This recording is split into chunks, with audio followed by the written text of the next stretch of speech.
আজ আমি নারকেল মিষ্টি বানাবো, তার জন্য এই নারকেলটা কুড়িয়ে নিয়েছি। 3টে নারকেল আছে, আর এই চিনি নিয়েছি আমি 250 গ্রামের মতো। নারকেলটা আমার কোড়ানোর পর 500 গ্রামের মতো হয়েছে, তার অর্ধেক আমি চিনি নিয়েছি। কড়াইটা গরম করেছি, এবার আমি নারকেলটা দিয়ে দিচ্ছি। নারকেলটা দেওয়ার পর চিনিটাও দিয়ে দিচ্ছি সঙ্গে।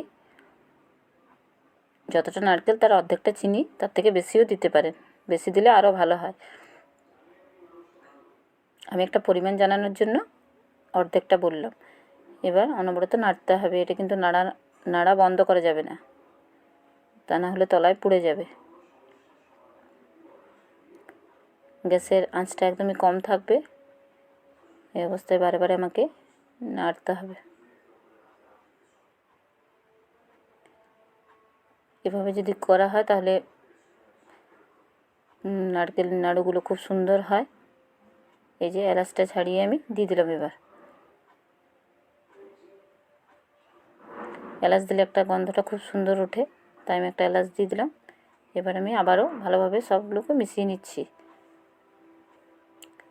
ঠিক খুন্তিতে যখন লাগা লাগা হয়ে যাবে খুন্তিটাতে, তখনই জানবেন এটা হয়ে গেছে, নাড়ু পাকানোর উপযুক্ত।